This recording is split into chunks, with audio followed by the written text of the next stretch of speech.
He took off his wedding ring, set it on the edge of her hospital bed, and walked out while she was still bleeding. Not when the doctor said she might survive.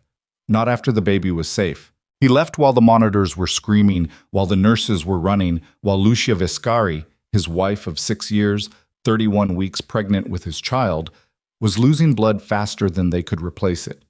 He left because his mistress called. And when Lucia reached for her phone with shaking hands and dialed his number 3 times, he didn't answer. On the 3rd call, she heard a woman laughing in the background before the line went dead. That was the moment everything changed. Not just for Lucia. For everyone who thought a man like Dante Moretti was untouchable. If you've ever loved someone who made you feel invisible exactly when you needed them most, stay with me, because this story is for you. Before we go further, if this is your first time here, please hit that subscribe button and turn on notifications. Every week, I bring you stories that will make you question everything you thought you knew about love, loyalty, and what people are truly capable of. Drop a comment right now telling me what city or country you're watching from. I want to see how far this story travels. And if this one moves you, hit that like button. It lets me know you're here. Now, let's go back to the night Dante Moretti made the worst decision of his life. The emergency room at St. Catherine's Medical Center had seen everything. Gunshot wounds, industrial accidents, the aftermath of 3-car pileups on the interstate at 2 in the morning. The nurses who worked the overnight shift had long since stopped flinching at things that would make ordinary people collapse. But when the black SUV pulled up to the ambulance bay just after 11 p.m. on a Thursday in November, even the charge nurse, a woman named Patrice who had worked trauma for 19 years, felt something shift in the air. It wasn't the car. It wasn't the 2 large men in dark coats who stepped out first, scanning the entrance before anyone else moved. It was the woman they carried between them, her white dress soaked through at the waist, her head falling to the side like she'd already stopped fighting. Lucia Viscari Moretti was 29 years old, 31 weeks pregnant, and she was hemorrhaging in a way that told the attending physician, Dr. Emmanuel Okafor, that they had maybe minutes before the situation became something no one in that room could fix. "Get me 2 large-bore IVs, cross-match for 6 units, and someone call OB right now," he said, not loudly, not with panic, the way a man speaks when he has no time left for either. "Who came in with her?" The taller of the 2 men in dark coats stepped forward. He said his name was Marco. He said he worked for Mr. Moretti. He said Mr. Moretti had been contacted and was on his way. Dr. Okafor didn't look up from Lucia's abdomen. "How long has she been bleeding like this?" Marco hesitated. "She called us. We found her on the kitchen floor. Maybe 40 minutes. 40 minutes. Okafor felt the number land somewhere in his chest like a stone dropped into still water. 40 minutes of a placental abruption untreated, in a woman 31 weeks along. "Someone needs to be here," he said. "A family member, her husband." "He's coming," Marco said again. But the way he said it, flat, certain in the wrong way, like a man repeating something he'd been told to say, made Patrice glance up from the IV line she was placing and look at the door. Nobody was coming through it. Lucia was conscious. That was the thing that stayed with Dr. Okafor long after that night, the thing he mentioned to his wife over breakfast the next morning, and couldn't quite stop turning over in his mind. She was conscious through most of it, and she wasn't screaming. She was watching the ceiling with a particular kind of stillness that he'd seen before, but not often. The stillness of someone who has decided to survive something and is using every resource they have to do exactly that. She asked about the baby first, not about herself. The first words out of her mouth, even before they'd gotten the second IV line in, were, "Is she okay? Can you tell if she's okay?" "We're going to take care of both of you," Okafor said. It wasn't a lie, but it wasn't the answer she was asking for either, and she knew it. "Tell me the truth," Lucia said. Her voice was steady in a way that didn't match the amount of blood she'd lost. "I can handle the truth." He looked at her for a moment. In 19 years of practice, he'd developed a sense for which patients meant that and which ones didn't. She meant it. "She's still showing a heartbeat," he said. "It's where we want it right now. But we need to stabilize you before we can make any promises about anything." Lucia nodded once, like she was filing the information away, and then she closed her eyes and went somewhere else inside herself. Not unconscious, just elsewhere. Somewhere she could hold on. Her phone was in the pocket of the white dress. One of the nurses had set it on the small tray beside her bed, and somewhere around 11:40, when the first round of treatment was underway and the immediate crisis had been pushed back, not resolved, pushed back, Lucia reached for it. She dialed Dante. It rang 4 times and went to voicemail. She stared at the ceiling, counted to 10, dialed again. This time it rang twice. She heard the call connect. She heard, for a fraction of a second, the sound of a room, a hotel room, she would think later, the particular acoustic quality of a space with carpeted floors and heavy curtains. And she said his name. Dante. The line went dead. She looked at the phone for a moment, then she dialed a 3rd time. This time it connected immediately, and before she could speak, she heard a woman's laugh. High and bright and entirely unconcerned with anything happening in any hospital anywhere in the world. The laugh of someone who has just won something, then nothing. The line went dead again. Patrice, who was charting at the station 6 feet away and pretending not to watch, saw Lucia set the phone down on the tray with a care that seemed almost deliberate, gently, precisely, like she was setting down something fragile and wanted to make sure it didn't break. She didn't throw it, she didn't cry, she just set it down and looked at the wall across from her bed. And then, after a long moment, she stopped looking at it. Patrice had seen a lot of things in 19 years, but she had never seen a woman's face do what Lucia's face did in that moment. A particular kind of closing, like a door being shut very quietly from the inside. Not anger, not grief. Something that came after both of those things and lived in a different country entirely. Dante Moretti was not a man who made mistakes. That was the story he told himself. And it was the story everyone around him had agreed to tell as well, because the alternative, pointing out his mistakes, had consequences that most people preferred to avoid. He had built his organization over 12 years from a mid-level operation into something that controlled significant portions of 3 industries in 2 states. He had done this through a combination of strategic intelligence and a willingness to do things that other men drew back from, and he had arrived at 41 years old with the particular confidence of someone who had never been truly accountable for anything. I was handsome in the way that men who know they are handsome often are. Not effortlessly, but with a kind of practiced awareness, a positioning of the jaw, a way of entering rooms. Women had always responded to him. He had come to expect this the way he expected other things, as a feature of the environment, like gravity. Lucia had been different. That was what he told himself when he married her, and in his better moments, in the early years, it had actually been true. She was the daughter of Aldo Viscari, a man whose legitimate business empire had made the Moretti organization look like a corner store, and she had grown up with a clear-eyed understanding of what power actually looked like up close, which meant she was not impressed by the performance of it. She had looked at Dante not with the awe he was accustomed to, but with a kind of careful attention, like someone reading a document and making notes. He had found this electrifying. He had found it electrifying for approximately 4 years. After that, he had found it inconvenient. Viviana Rossi was the opposite of inconvenient. She was 26, and she laughed at everything he said, and she never looked at him like she was reading a document. She looked at him like he was the answer to a question she'd been asking her whole life. He understood, on some level that he rarely examined closely, that this was a performance. But it was a performance that served him, and so he had chosen not to examine it closely.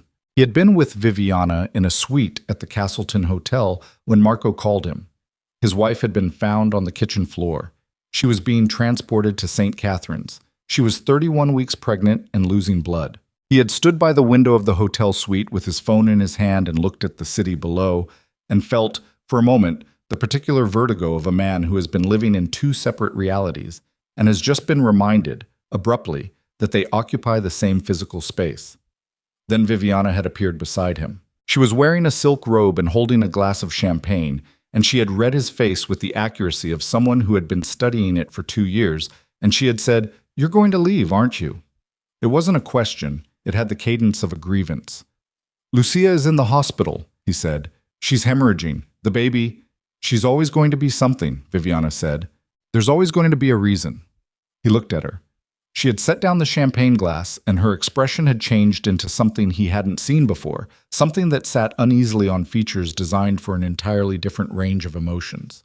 Her eyes were bright, but not with the warmth he was used to. "If you walk out that door," she said, "I swear to you, Dante, I will not be here when you come back. I mean it this time. Viviana, I mean it."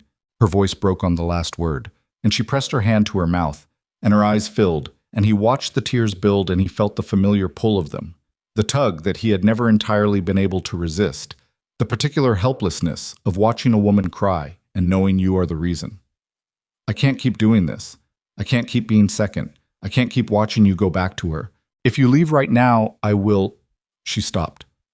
I'll hurt myself, she said quietly. I mean it, Dante. I can't live like this. The room was very quiet. He looked at her for a long moment. He looked at the glass of champagne she'd set down on the nightstand, still half full. He looked at her hand still pressed against her mouth. And then he did the thing he would spend the rest of his life trying to explain to himself, in the dark, in the small hours of the morning, in the years that followed. He stayed. He told himself he'd go to the hospital once Viviana calmed down. He told himself Marco was there, and the doctors were there, and Lucia was strong. She was always strong. She was the strongest person he knew. She'd be fine. He told himself 30 minutes, just give it 30 minutes. He turned his phone to silent when Lucia called the second time. The third time, Viviana reached over and picked the phone up from the nightstand before he could. And she answered it, and she laughed. That high, bright laugh, the one Lucia heard before the line went dead. And she handed it back to him with an expression that was almost satisfied.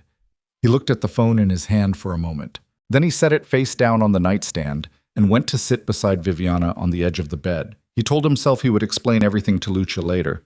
He told himself she would understand.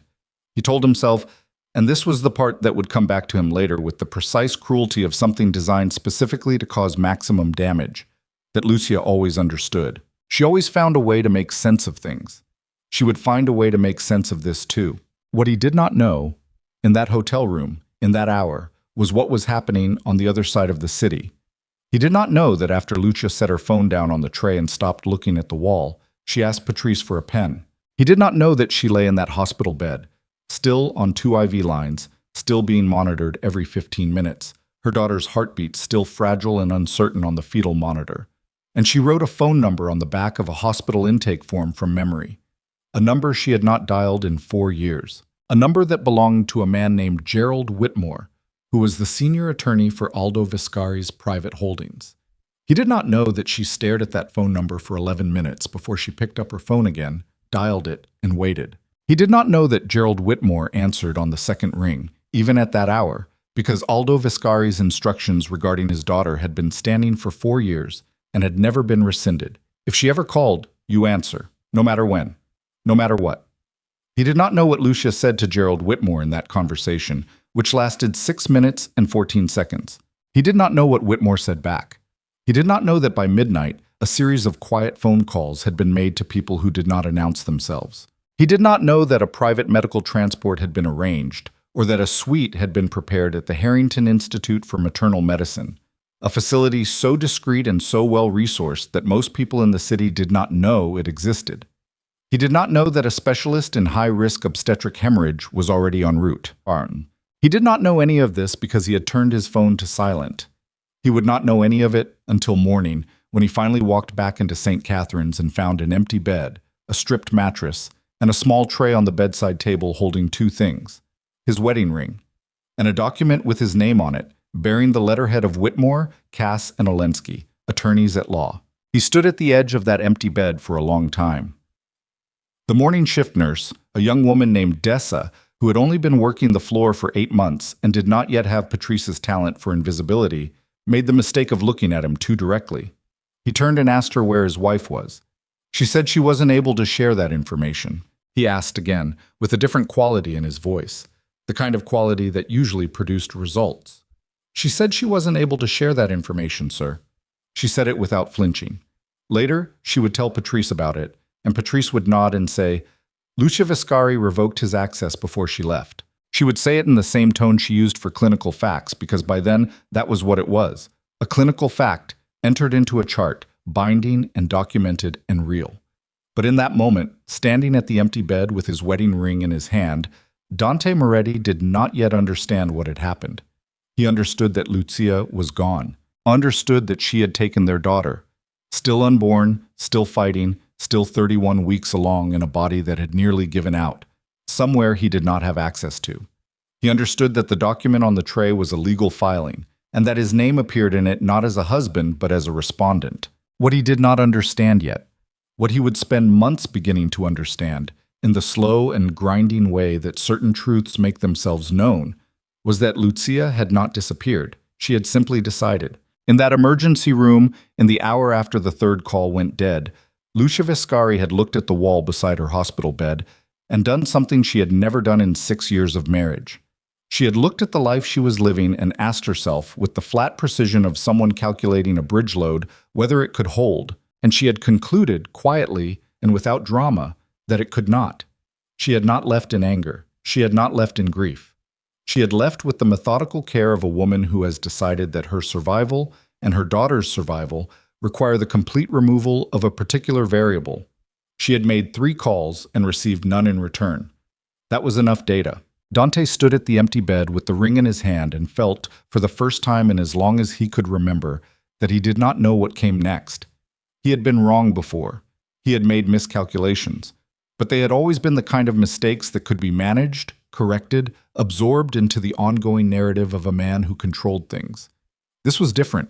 This was an empty room where his wife and his unborn daughter had been, and his wife had left on her own terms, and he did not know where they were. He closed his hand around the ring. He stood there a while longer. Outside, the morning had started. The city was doing what cities do, enormous and indifferent, carrying on. Down the hall, Patrice was finishing her shift, washing her hands at the nurse's station sink, already thinking about the drive home. Through the window at the end of the corridor, the November sky was the particular gray of something not yet decided. Dante Moretti, who had built an empire on the premise that he was a man who did not lose things, looked at the empty bed where his wife had been and understood, in the wordless way that the most important things are always understood, that something had already ended. He just didn't know yet how much. If you or someone you know is having a difficult time, free support is available. The document was 3 pages long. Dante stood at the nurse's station with it in his hand. He had moved there from the empty room because standing at the empty room was something he could only do for so long before the nurses started looking at him the way people look at accidents, and he read it twice. The words were the kind of words that attorneys use when they want to be precise without being loud, the language of people who have thought carefully about what they are doing and have decided to do it anyway. Petition for dissolution of marriage, revocation of medical proxy, restoration of birth name. He read the name at the bottom. Gerald Whitmore. He knew the name. Everyone in a certain tier of this city knew the name. Whitmore was the man who handled Aldo Viscari's private affairs, which meant Whitmore was the man who knew where every dollar Aldo Viscari had ever moved had gone, and what it had purchased, and what it was worth now. The fact that Whitmore's name was on this document meant that Lucia had not acted in a panic.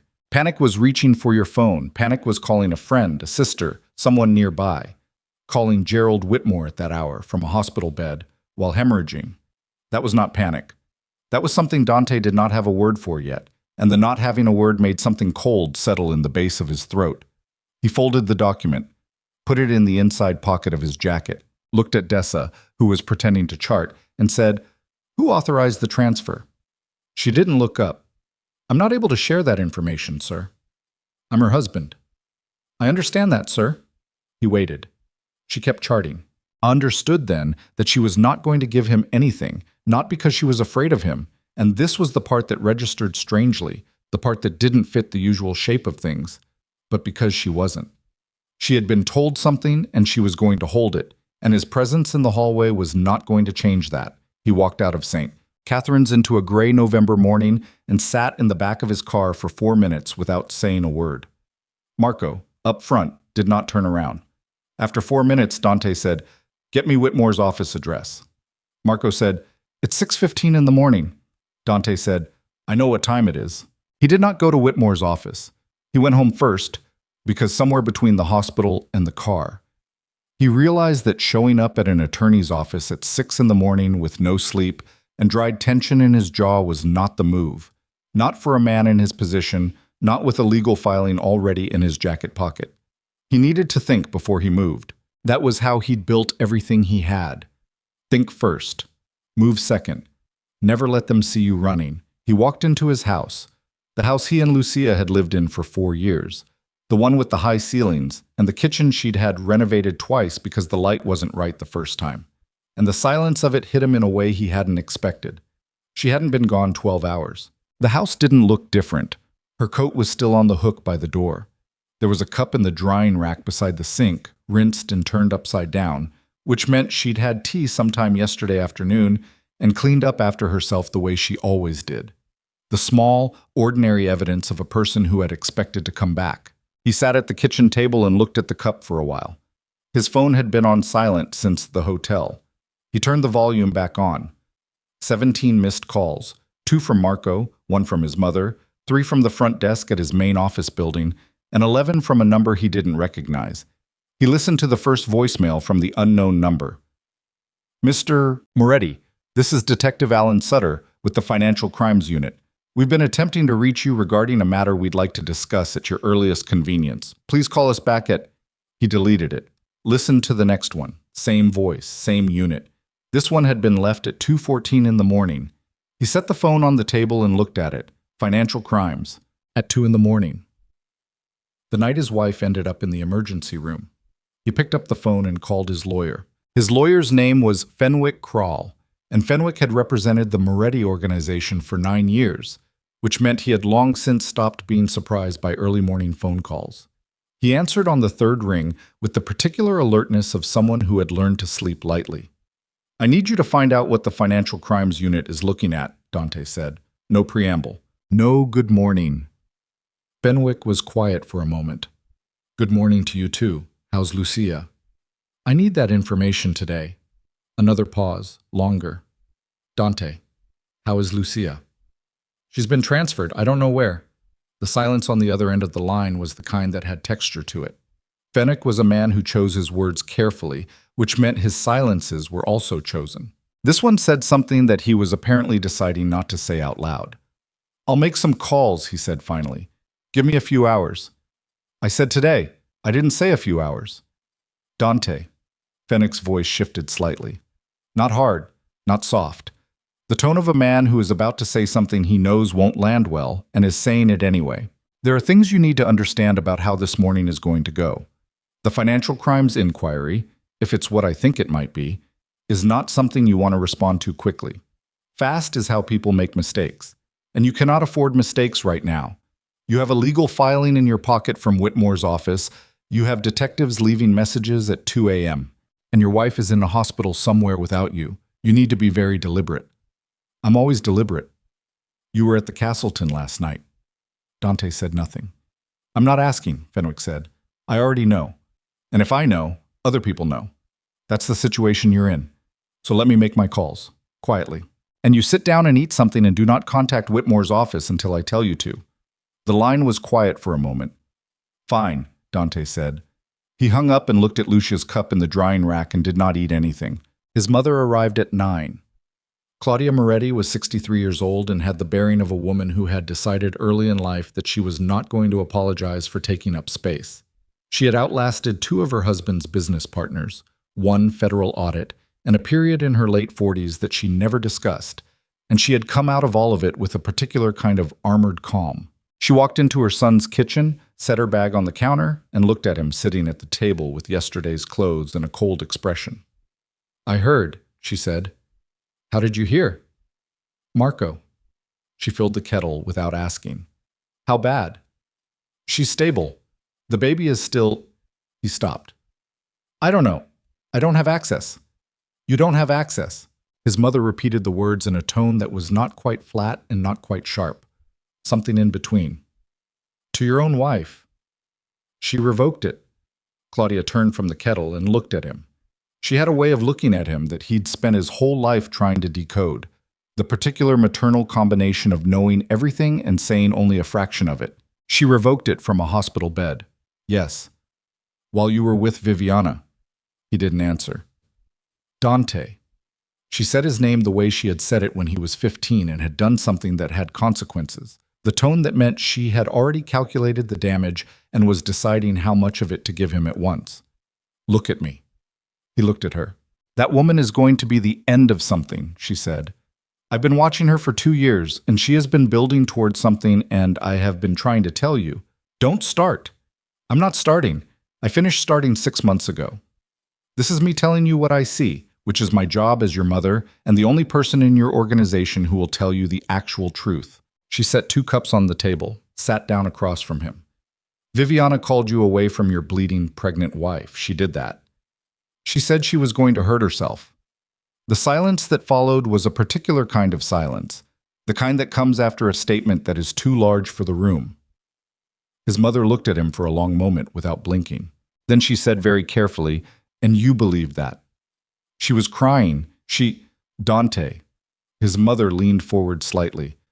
When did Viviana Rossi ever do anything that was not calibrated for effect? He opened his mouth. "Think before you answer," she said. He closed his mouth. She let him sit with it for a moment, the way she had always let him sit with things, because she understood that the spaces between words were where people either learned something or decided not to. Then she said, "I want you to call her right now, while I'm sitting here. And I want you to ask her, plainly, no warning, just ask, where she was at 11 p.m. last night, before you went back to the room." "What are you talking about?" "Ask her," his mother said. "You'll understand when she answers." He called Viviana from the kitchen table, with his mother watching from across the rim of her cup. Viviana answered on the first ring, which told him she'd been waiting for it. Her voice was the voice she used when she was managing a situation, warm, slightly concerned, layered with the particular kind of softness that she deployed when she needed him on her side. "Dante, I've been so worried. How is she? Is everything—" "Where were you at 11 last night?" he said. "Before I came back to the room." A pause. Barely a second. But he caught it, because he was looking for it now. "What do you mean?" "I was there. I was upset. You know how I was." "Dante, what is this?" "You were in the room the whole time." "Of course I was." A slight edge entering. "Why are you asking me this?" "Because I want to know." "Dante, this is strange. I was there. I was crying. Her voice broke in the particular way it broke.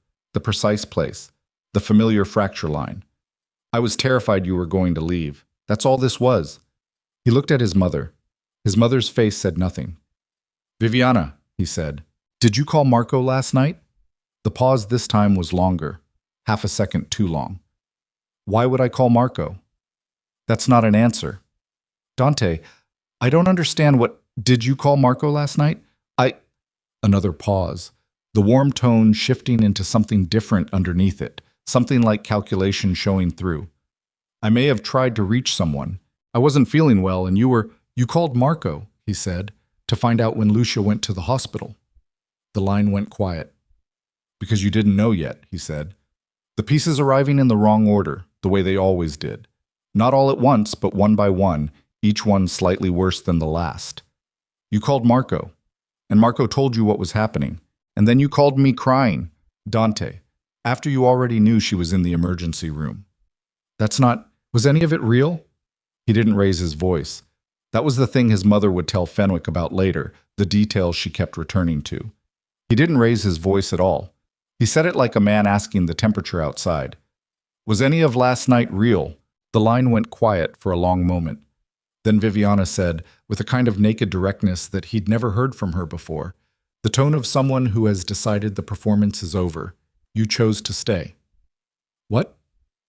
"I gave you a reason to stay, and you stayed. That's what happened. That's the truth. You could have left. You didn't." A beat. "You already knew, Dante. On some level you knew, and you stayed anyway. So don't call me like this, like I'm the one who—" He ended the call. He put the phone on the table and looked at it. His mother said nothing. She sat with her hands around her cup and waited, because she'd been waiting for this particular silence for months, and she understood that rushing it would ruin it. After a while, Dante said, "She staged it." His mother didn't confirm or deny. "She knew about Lucia. She called me knowing, and she staged the whole thing." His voice was level in the way that voices get level when something is being held down by force. "She made sure I stayed." "Yes," his mother said quietly. "And He stopped. "Yes," his mother said again. The kettle had long since boiled. Neither of them touched the cups. Fenwick called back at 11:14. "The Financial Crimes Inquiry," he said without hello, "is focused on Moretti Holdings accounts between 4 and 7 years ago, specifically the period around the Caldwell acquisition." Dante went very still. The Caldwell acquisition was the deal that had made everything. The deal that had taken a mid-size operation and turned it into what it was now. He had leveraged everything he had for it, and it still hadn't been enough. And then, somehow, it had been enough. And he had always attributed that to timing, to a particular sequence of agreements that had come together in the right order. And he had never looked too closely at the mechanism because the result had been right, and looking too closely at things that were working was not a habit he'd cultivated. "What are they looking for?" he said. "They're looking at where the bridge capital came from," Fenwick said. "The $42 million that closed the gap on the Caldwell deal. It moved through 3 entities and they've been tracing it backward." "And?" Fenwick paused. "Dante, the capital originated in a Viscari subsidiary." The silence that followed was the longest one yet. "Lucia," Fenwick said quietly. "The money came from Lucia." He drove for 40 minutes after that without knowing where he was going. Marco followed at a distance without asking.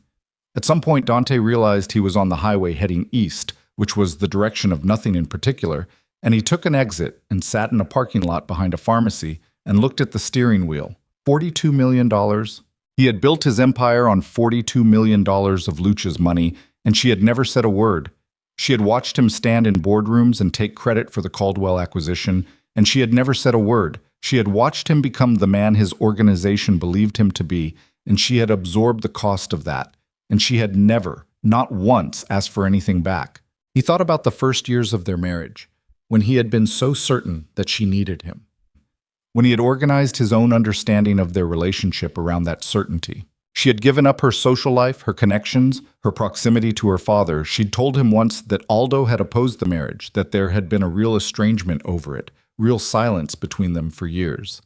He had taken this as evidence of her devotion. Understood now, in the parking lot behind the pharmacy, that it might also have been evidence of how much she had sacrificed for someone who had never once tried to calculate the cost.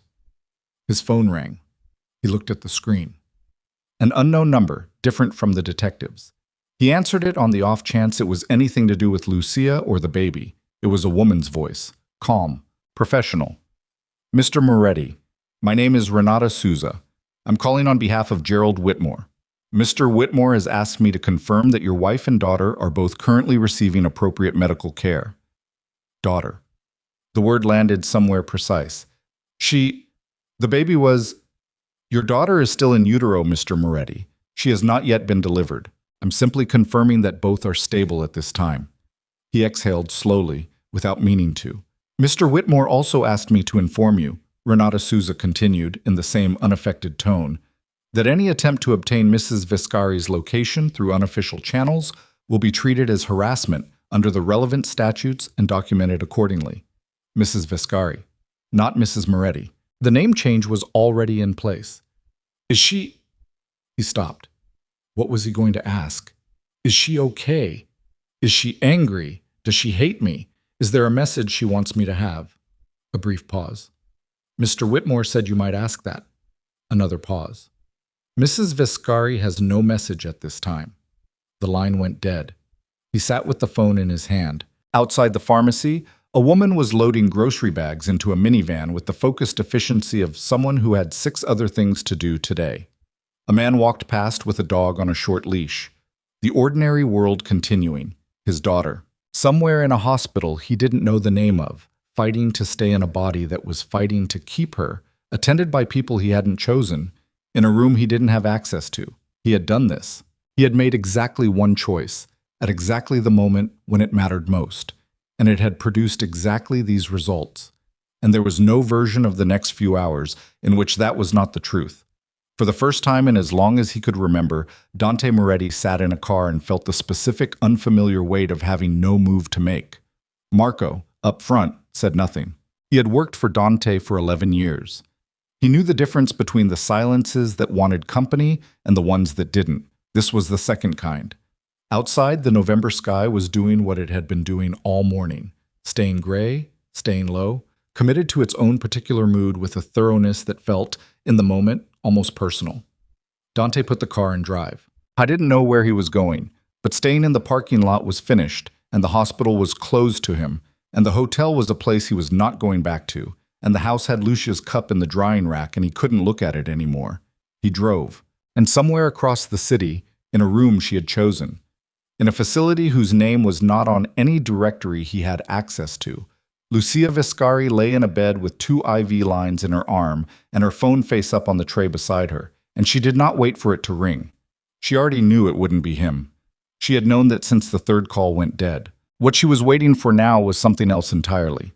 The slow, grinding work of what came after a decision, the part that nobody tells you about, where you have to keep choosing the same thing over and over in the dark, without drama, without anyone watching, just the choosing and the breathing and the waiting to see if your body will hold. Her daughter's heartbeat moved across the fetal monitor in its small, insistent line. Lucia watched it and said nothing and held on. The audit team arrived on a Wednesday. Dante didn't send them. That was the first thing he had to understand when Fenwick called at 7:40 in the morning with a voice that had lost its usual measured quality. The careful attorney's cadence stripped down to something rawer underneath. The audit team had been authorized by Aldo Viscari's office. Not requested, authorized. Which meant the paperwork had already been filed.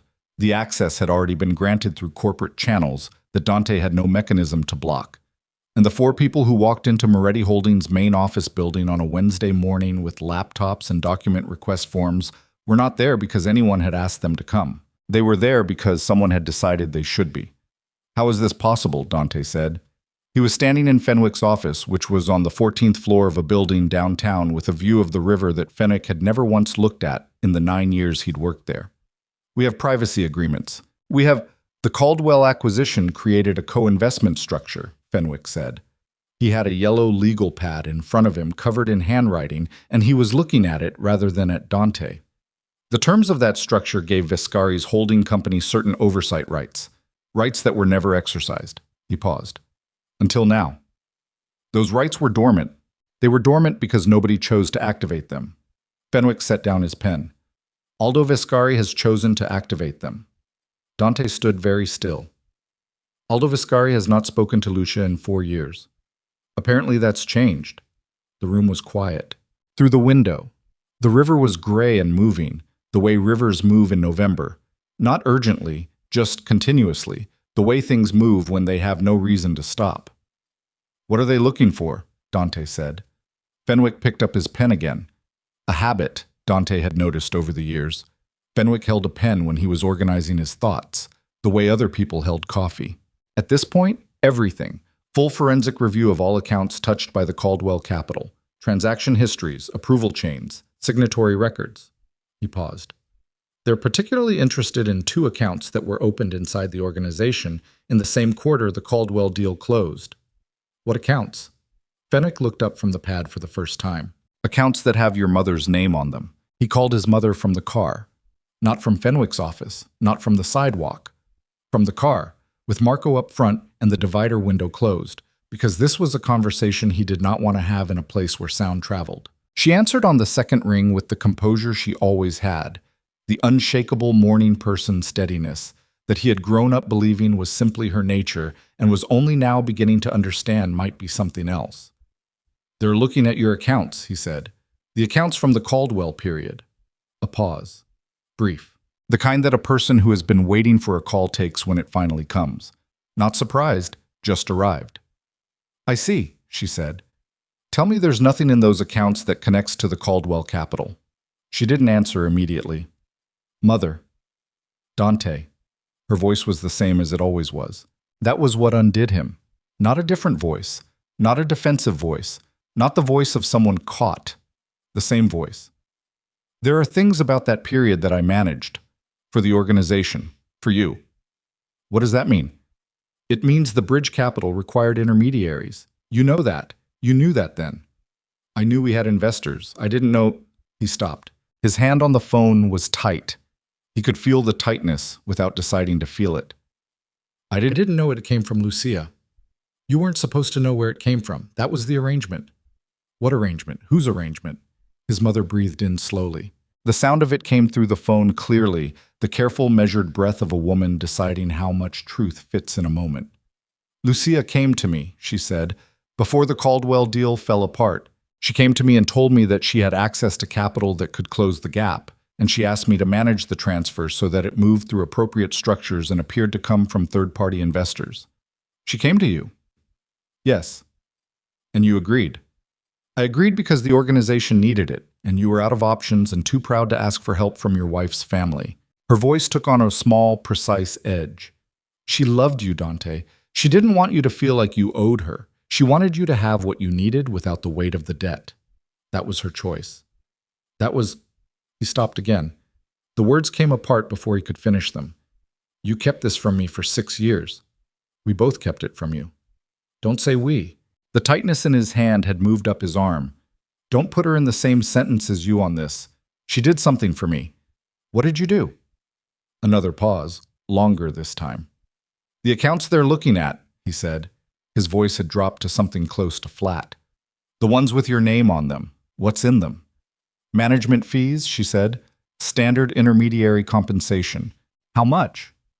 A silence that was one specific kind of silence, the kind that contains a number the speaker is hoping you won't ask them to say. How much? He said again. Over 6 years, across the relevant structures. His mother paused. Approximately 9 million. He sat with the phone in his lap after the call ended. Marco, up front, remained perfectly still. Dante had a particular silence that meant do not speak, and Marco had learned it in the first month of working for him and had never forgotten it. $9 million.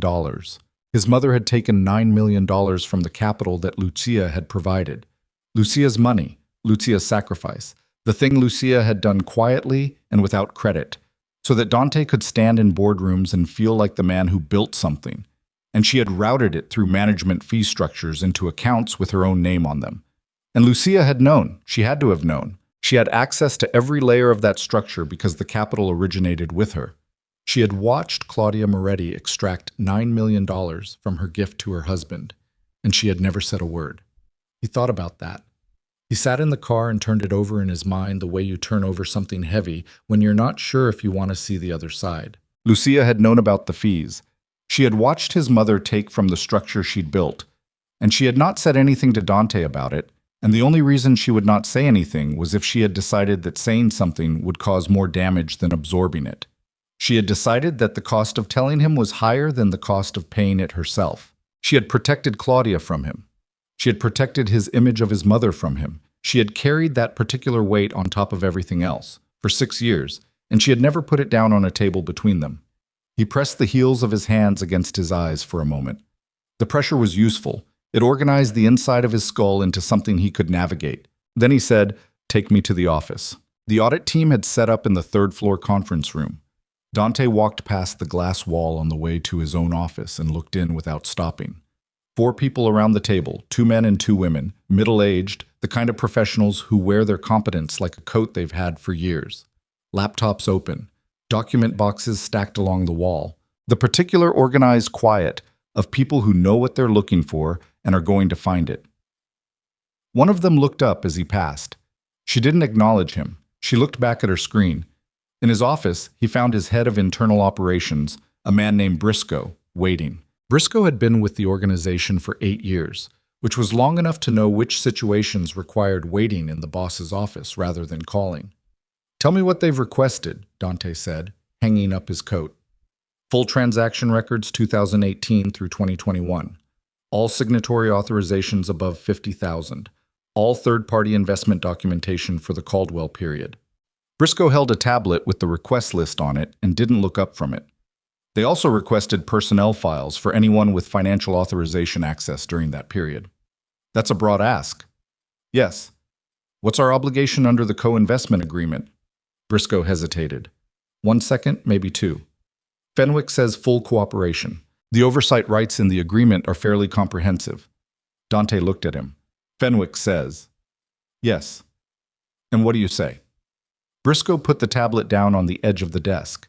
He was a careful man, Briscoe, the kind of person who chose sides slowly and held them. He looked at Dante with the particular expression of someone who has already made a calculation and is deciding whether to share the result. "I think," Briscoe said, "that whatever they're looking for, they already know where to find it. The request list is too specific. They're not fishing. They know exactly which accounts, and they're documenting the trail." Dante nodded slowly. "That's what I think, too." "Sir." Briscoe picked up the tablet again. "There's something else. The request also covers communications records, emails, internal memos. For the period around the Caldwell close, he paused, and for the 18 months prior to last night. Prior to last night. The phrasing landed precisely. They're looking at Viviana, Dante said. They're looking at communications between Ms. Rossi and several internal accounts that had authorization access. He found Viviana in her apartment at 2 in the afternoon. He hadn't called ahead. He didn't want to give her time to arrange herself. She answered the door in a silk blouse and bare feet, and for one moment, just one, the length of a breath, her face did the thing it always did when she saw him, the involuntary brightness. And then she saw his expression, and the brightness went somewhere else, and what replaced it was something more careful. Dante, she said. Invite me in, he said. She stepped back. He walked past her into the apartment. It was a good apartment, one he'd paid for, he now recalculated, though he hadn't thought of it that way at the time. He'd thought of it as a thing he could do, a comfort he could provide, the way you think of things when you're not keeping track of costs. Sit down, he said. I'm fine standing. Viviana, the same flat tone he'd used on the phone. Sit down. She sat on the arm of the sofa, which was not quite sitting down and was not quite standing up. A posture she'd chosen for its strategic ambiguity, he understood, the way she chose everything. She crossed her ankles and looked at him with an expression of controlled wariness. The audit team is going through communications records, he said. Internal memos between your accounts and the organization's financial authorization chain. She said nothing. They'll find them within a day. 2 days at the outside. He watched her face. I want to know before they do. I don't know what you're talking about. Viviana. I don't know. Stop. He said it without heat. Without anything, really. And it was the lack of anything that made her stop. I've been running a criminal organization for 12 years. I know what lying looks like when it's performed, and I know what it looks like when someone's actually scared. Right now you're performing. He took one step toward her. I need you to stop performing and tell me what's in those communications. She looked at him for a long moment. Her jaw was set, and her eyes were calculating, and he could see her trying several versions of this conversation in rapid succession, looking for the one that worked and not finding it. It was minor, she said finally. Administrative. I had access to certain accounts because who gave you access? She looked away. Viviana, who gave you authorization access? A breath. A small shift in her posture, the armored quality dropping slightly, like a wall losing one brick. Your mother. The room was very quiet. My mother, he said. She wanted someone she trusted to have visibility into certain structures, so that she had a second set of eyes. Viviana looked back at him, and the wariness in her face had shifted into something else, something closer to the surface, less managed. It was her idea. All of it was her idea. What was all of it? The access, the structures she set up, the accounts. Viviana's voice had lost its calibrated quality. What was underneath it was not quite the thing she showed him when she cried, the performed fragility. It was something harder and more frightened. Dante, I was doing what she asked me to do. I was managing what she told me to manage. The fees, the routing, the approvals that went through the secondary accounts. What approvals? There were expenditures, she said, over the last 2 years, from accounts connected to the Caldwell capital. Your mother had me authorize them, as a secondary signatory. She swallowed. Some of them were... She stopped. Say it. Some of them were not legitimate business expenditures. He looked at her. There were payments, she said more quietly, to a doctor, a psychiatrist, and a private investigator, over a period of about 18 months. For what? The psychiatrist was... She looked at her hands, which were in her lap, and then looked back up. There was a plan to document Lucia's mental state, to build a record of instability. The investigator was building a file on her behavior, her moods, her responses to stress, things that could be used in a custody proceeding. A custody proceeding, Dante said. If you ever... She stopped again. If I ever what? If you ever decided to leave her, Viviana said. If the marriage ended, your mother wanted to make sure that the outcome regarding the child would be... She searched for a word. Favorable. He crossed the room and stood directly in front of her, and she stood up from the arm of the sofa, not because she'd decided to, but because her body made the decision for her, the instinctive verticality of someone who feels the ground shifting. She was not small, but she felt it now. The particular geometry of standing in front of a man who has just understood something. She was building a case, he said, very slowly, against my wife, to take her child. Your child, Viviana said. Your mother wanted to make sure the child stayed in the... It is Lucia's child, the first edge in his voice since he'd walked in. It is Lucia's body and Lucia's daughter, and my mother was paying someone to document evidence of mental instability in a woman who was carrying my daughter so that when the time came she could take the baby away from her mother. Viviana didn't answer. How long have you known about this? Dante, how long? Since the beginning, she said, very quietly. Since before Lucia got pregnant. He stepped back. One step, which was the only movement available to him, because the apartment was full of furniture and there was nowhere to go. He stood there with his back against the distance and looked at the woman in front of him and tried to locate, in the catalog of things he knew about himself, whether any part of this was something he should have seen. The answer arrived without drama, without grace. Yes, he should have seen it. There had been 100 small moments over 2 years. The questions Viviana asked about Lucia, seemingly casual, the interest she showed in details that should have meant nothing to her, the way she had always known slightly more about Lucia's state of mind than Dante had told her. He had categorized these as jealousy and moved on. He had not asked what she was doing with the information. He had not asked because it had been convenient not to. Get out, he said. This is my apartment. Get out of this conversation, he said. Go somewhere. Don't call me. She picked up her phone from the coffee table. Her hands were not entirely steady. She looked at him once more with an expression that he might, in a different life, have tried to interpret. He didn't try.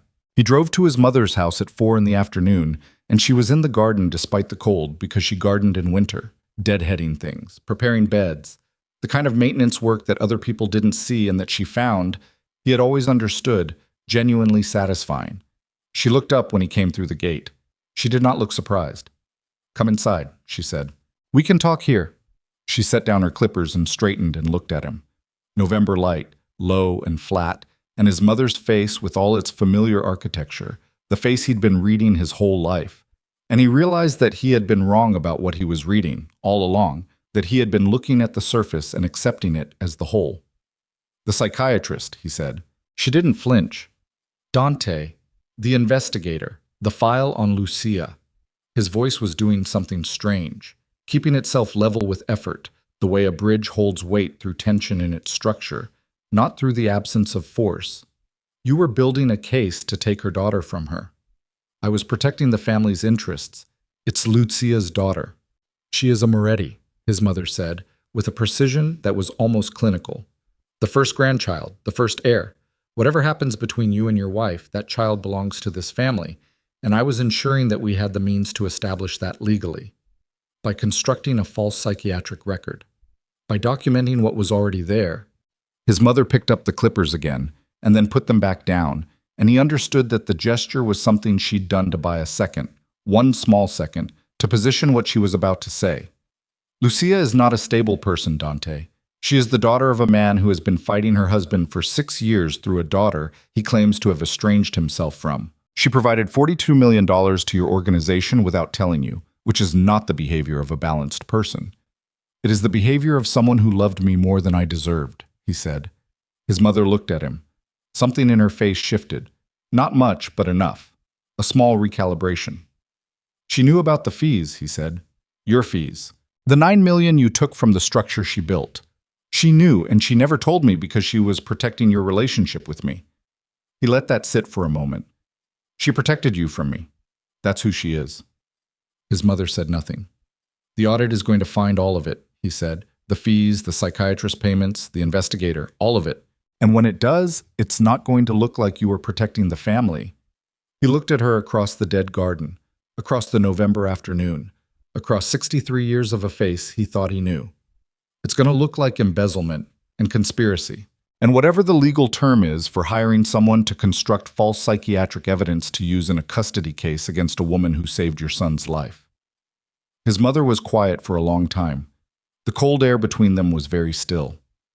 I did what I thought was necessary, she said finally. I know, he said. That's what makes it worse. He turned and walked back through the gate. Behind him, he heard her say his name once. He didn't turn around. Fenwick called at 7 that evening. Dante was in his office, at his desk, with every light on because the dark felt insufficient for what the day had been. They found the secondary accounts, Fenwick said, the ones your mother controlled, and they flagged the communications between Viviana Rossi and the internal authorization chain. A pause. Dante, there's something else. Tell me. The investigators have found correspondence between Viviana Rossi and a Dr. Marcus Hale. Hale is a psychiatrist who has no record of ever meeting Lucia Viscari as a patient. Fenwick's voice was careful, very careful, the voice of a man delivering news to a client while simultaneously cataloging its implications for himself. The correspondence contains a detailed brief on Lucia's behavior, her stress responses, her emotional reactions, assembled from third-party observation. And it contains a draft assessment, a psychiatric assessment, in Hale's name, on a patient he never saw. Dante closed his eyes. The assessment characterizes Lucia as emotionally volatile, prone to paranoid ideation, and potentially unfit for primary custody of a minor child. Fenwick paused. It was going to be submitted in family court as evidence. Was going to be, Dante said. It was never filed. It was sitting in Hale's files waiting for the moment it was needed. Another pause. The moment being, presumably, when you decided to leave your wife. He opened his eyes. The office was exactly as it had always been. Same desk, same chairs, same view of the city at night, the lights of 800,000 lives going on out there, without any awareness of the particular wreckage that was accumulating in this room. It looked the same, and it was not the same, and it was never going to be the same. And this was the moment that fact became real in a way that could not be argued with. His mother and his mistress had conspired for somewhere between 18 months and 2 years to construct a fraudulent psychiatric record that would have been used to take Lucia's daughter from her. Not his daughter. Lucia's daughter. The daughter Lucia was fighting to keep inside her body right now, in a hospital room that Dante did not have access to, in a building whose name he did not know, attended by people whose names he did not know, while he sat in his office with a phone in his hand and a legal filing in his jacket pocket, and the slow, grinding comprehension of a man who is finally, far too late, counted the cost of the things he chose not to see. Fenwick, he said. Yes. Tell me what my exposure is. There was a pause on the line. Not Fenwick's usual pause. Something longer. Something that had weight in it. In terms of criminal liability, Fenwick said, the question is going to be what you knew and when. The embezzlement was conducted through your organization's accounts. The authorization chain includes your name on certain parent documents, even if the specific transactions were handled by your mother and Rossi. He paused again. The forensic psychiatric fraud is a separate matter. That's potentially criminal conspiracy. And if the prosecution theory is that the purpose of the fraud was to deprive a mother of custody of her child, he stopped. Say it, Dante said. The theory could include you as a beneficiary, Fenwick said, even if you had no knowledge. The benefit would have accrued to you. The room was quiet for a long time. Tell me the worst case, Dante said. Fenwick told him. When he was done, Dante sat with the phone in his lap and looked at his hands on the desk in front of him and thought about a woman lying in a hospital bed somewhere in this city, with a daughter who had not yet been born, who had provided $42 million to save the man who left her there, and who had protected the woman who had spent 2 years building a case to destroy her. He thought about the third unanswered call, the sound of Viviana's laugh before the line went dead. He thought about the wedding ring still in his jacket pocket. He'd been carrying it since the hospital. He didn't know why. He reached in and took it out and held it in his palm under the desk light and looked at it for a long time. It was a plain gold band. He'd chosen it himself. He'd told the jeweler he wanted something that would last. He closed his hand around it. Outside, the city went on. The call came at 5:47 in the morning. Dante was still at his desk. He hadn't slept. The office had taken on the particular quality of rooms that have been occupied too long without rest. Stale air, the overhead lights too bright for human eyes at that hour, the city outside gone from night black to the specific gray that precedes dawn without committing to it. His phone lit up with a number he recognized now. Renata Souza, Whitmore's office. He answered before the second ring. Mr. Moretti. Her voice was different from the last call. Not the professional neutrality of a legal assistant delivering a message. Something underneath it, controlled, but with effort. Mrs. Vescari's condition has changed. She's been moved to surgical. He was standing before he knew he was standing. What happened? I'm not authorized to provide medical details. I'm calling because Mrs. Vescari requested it. A pause. She asked that you be informed. She asked. Not the attorneys, not a protocol, Lucia had asked. Which hospital? He said. Mr. Moretti, I'm not... Which hospital? Not loud. The voice he used when the space for options had closed. She asked you to call me. That means she wants me to know. Which hospital? A silence. 3 seconds. 4. Harrington Institute for Maternal Medicine, Renata Souza said. East Campus. Surgical floor is 6. The line went dead before he could say anything else. Marco was asleep in the car in the parking garage. Dante woke him with one knock on the window and was in the back seat before Marco had fully processed being awake. He said the address. Marco didn't ask anything. That was what 11 years produced. A man who could read the frequency of a knock on a car window and know that questions were not part of what came next. They moved through the early city in the specific way that cities allow movement at that hour, lights cycling through their colors for empty intersections, the roads belonging briefly to delivery trucks and garbage routes and people with emergencies. Dante sat in the back with his hands on his knees and his eyes on nothing. He did not know what he was going to walk into. He did not know if his daughter was alive.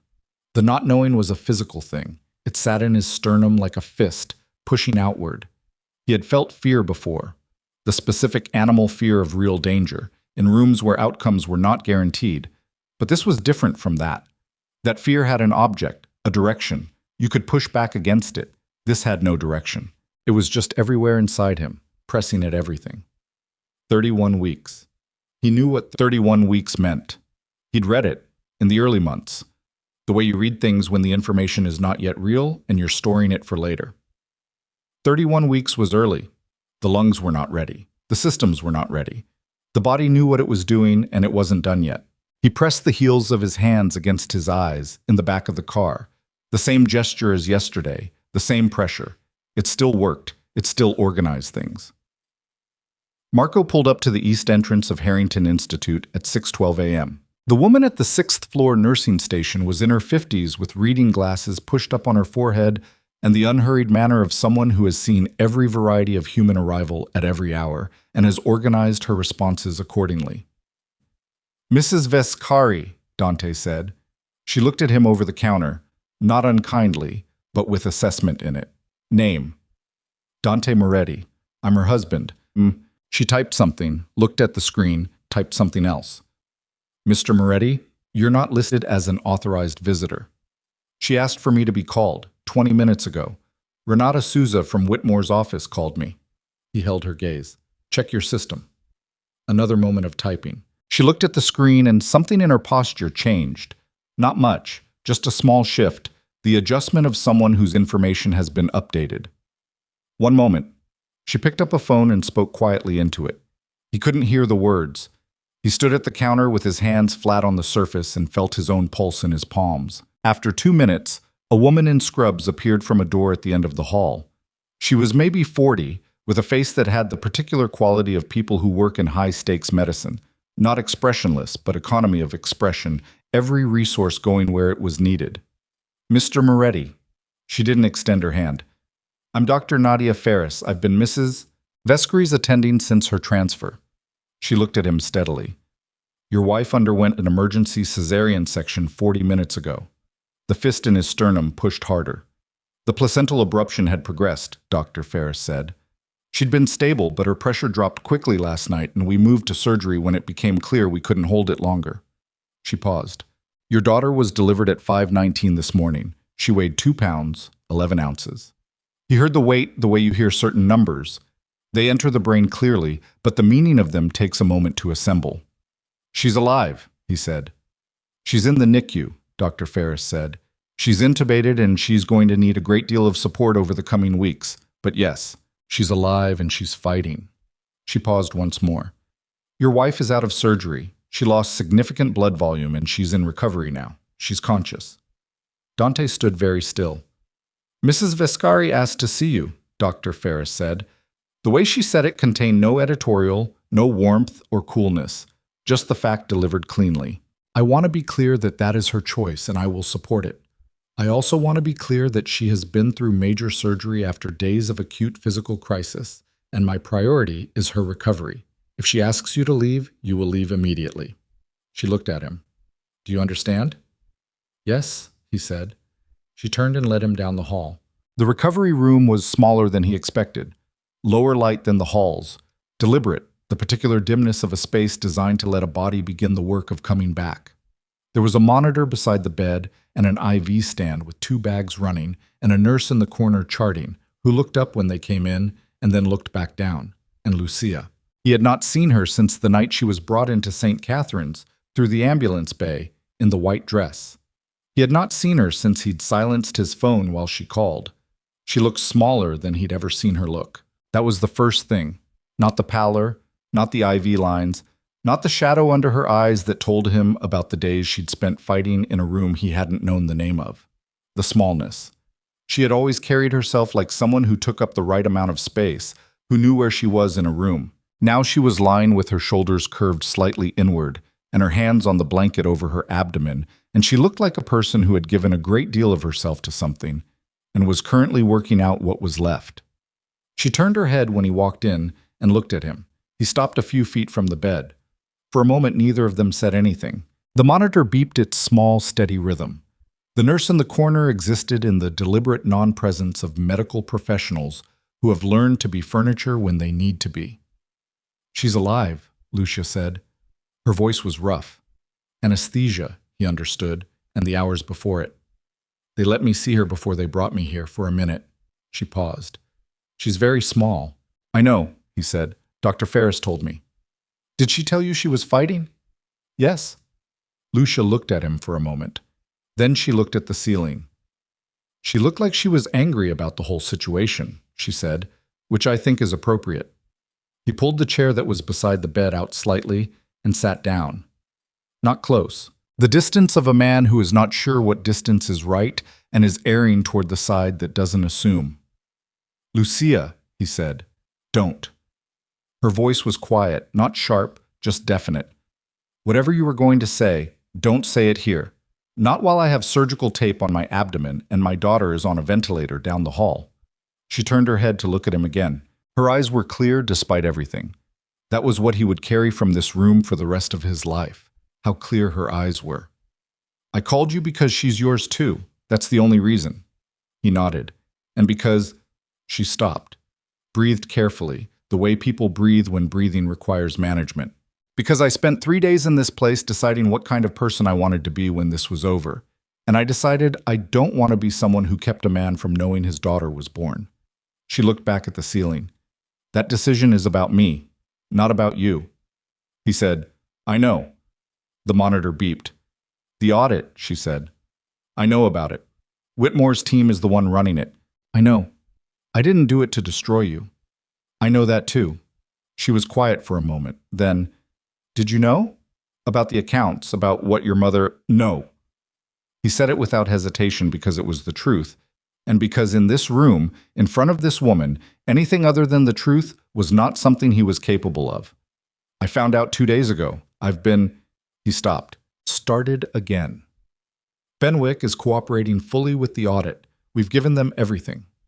Lucia was quiet. I didn't know about the psychiatrist, he said, or the investigator, or the file. His voice did the thing again, the level through force thing, the bridge under tension. I didn't know any of that existed. She turned her head and looked at him. He met her eyes. He held them, because looking away would be the easiest thing in the world, and he was done doing the easy things. I believe you, she said finally. The relief that moved through him was so sudden and so physical that he had to press his feet into the floor to hold it. He didn't show it on his face. She didn't need his relief right now. That doesn't change anything, she said. I know. What they did, what your mother and Viviana did, I want you to understand what that was. They weren't just trying to take money. They were trying to take my child. They were building documentation to stand in front of a judge and say I was unfit. A document written by a man who never met me. Her voice stayed even, controlled with the same effort she'd used for 3 days to keep her daughter inside her. I was in this building for 72 hours before last night, And I spent a lot of that time thinking about what it would have felt like to lose her. Not to lose her the medical way, to lose her the legal way, to have her taken and given to people who... She stopped. Lucia, I'm not telling you so that you feel bad, she said. I'm telling you so that you understand what was being built in your house with your name on the structure. I understand, he said. Do you? Not a challenge. A genuine question, the kind that actually wants an answer. I'm starting to, he said. I was in the hallway outside the NICU 20 minutes later when his phone began going. Not ringing. Multiple messages in rapid succession, the buzz, buzz, buzz that meant something was breaking fast. He looked at the screen. Fenwick. 6 messages. Then a call. He stepped to the far end of the hallway, near a window that looked out over a parking structure, and answered. They've arrested Viviana, Fenwick said. No preamble. Federal agents. This morning. Financial fraud conspiracy. And they've added a charge related to the psychiatric documentation. Fraudulent misrepresentation in a family court context. It's a significant package. My mother. Not yet. They're building the full chain first. But Dante. Fenwick paused, and Dante had known Fenwick long enough to know that a pause from Fenwick of that specific duration meant he was about to say something that required the receiving of it to be done carefully. There's a board meeting this morning, 10 a.m. Your senior directors have been informed of the audit findings, and they've called an extraordinary session. They can't. They can. There's a provision in the operating charter for leadership review in the event of a federal investigation of any principal. It's been there for years. Nobody expected it to be used. Another pause. Briscoe called me an hour ago. He's going to present the findings to the board. The embezzlement, the conspiracy, all of it. Briscoe is going to present. He has the documentation and he has the standing. Dante, he's not doing this against you. He's doing it because the organization needs to demonstrate to federal investigators that it is actively addressing the situation. That's the only way to manage the exposure to the broader business. Fenwick's voice was measured, but there was something underneath it. The sound of a man who has been up all night managing consequences. You need to be in that room. Dante looked through the window at the parking structure. A man was loading something into a van on the second level. The ordinary world, still going. I have a daughter in the NICU, he said. Silence on the line. She was born 45 minutes ago at 2 pounds 11 ounces and she's on a ventilator, he said. And you're telling me I need to be in a boardroom at 10. Dante. Fenwick's voice was the voice of a man who knows the gap between what should be true and what is true, and lives in it professionally. If you're not in that room, the decision gets made without you. And if that happens, you lose everything you've built. The organization, the holdings, I know what I lose. Then be in that room. He stood at the window, counted his breaths. 1, 2, 3. Send me the address, he said. The boardroom was on the top floor of a building that Dante had sat in dozens of times, in the chair at the head of the table that had always been his by the particular gravity of accumulated decisions. He walked in at 9:58 with Fenwick beside him and the entire table already full. 11 directors, senior counsel, and Briscoe at the far end with a laptop and a portable projector, and the expression of a man who has been up all night and has organized his exhaustion into something functional. The room went quiet when Dante walked in. He went to his chair, sat down, put his phone on the table face up, the NICU's number already saved in the recent calls. Let's go, he said. Briscoe nodded and pulled up the first slide. It was a transaction chart. The Caldwell capital flow, mapped backward from origin to the current accounts. Color-coded by the audit team with a precision that turned 3 years of financial architecture into something that could be read by anyone in 4 minutes. The capital that funded the Caldwell acquisition originated in a Vescari subsidiary, Briscoe said. He said it without preamble, without softening it. The total amount was $42.3 million. This capital moved through 3 intermediary structures before entering the Moretti Holdings Acquisition Fund. The intermediary structures included accounts controlled by Claudia Moretti, operating principal of Moretti Family Holdings. A man named Castor, who had been a director for 7 years and had the careful eyes of someone who has survived organizational changes by watching more than speaking, said, "When did the organization become aware of this?" 2 days ago, Fenwick said. "And what action has been taken?" Full cooperation with the audit. All documents requested have been provided. Castor looked at Dante. And you had no knowledge of the capital's origin? No, Dante said. For 6 years. For 6 years. He held the director's gaze. I was aware we had bridge capital from third-party investors. I was not aware the capital originated with my wife's assets. Your wife, said another director. A woman named Harwell, compact and precise, who had joined the board 2 years ago and had always struck Dante as someone running a private calculation in parallel with every meeting, who has filed for divorce and engaged Whitmore's firm to conduct the forensic audit. Yes. That's a significant conflict of interest on the audit, Harwell said. The co-investment agreement gives the Vescry holding company legitimate oversight rights. Rights, Fenwick said. The audit is legal. The conflict question is a separate matter for the courts. The courts, Harwell said, who are also looking at federal charges connected to this organization. She didn't look at Fenwick when she said this. She looked at Dante. I want to ask something directly, because I think we're all circling it, and it's better said plainly. Ask it, Dante said. Did the organization benefit from your wife's assets while she was kept unaware of that benefit? The room was very quiet. The organization benefited, Dante said. Lucia was aware her capital was in play. She structured it deliberately. What she was not aware of, he paused. What I was not aware of was that certain fee structures around the intermediary accounts were being used to extract capital for private benefit. Meaning your mother, Harwell said. Yes. And your... She glanced at her notes. Ms. Rossi. Yes. Harwell sat back slightly. And Ms. Rossi had authorization access to internal accounts. She did. That you granted. He held very still. I granted limited administrative access. What she used it for, and the scope of... You granted it, Harwell said again. Not loudly. Just with a precision that closed the space around the fact. Yes, Dante said. I granted it. The room absorbed that. Briscoe pulled up the next slide. This one showed the psychiatric documentation, the payment chain to Dr. Hale, the scope of the investigator's file, the draft assessment.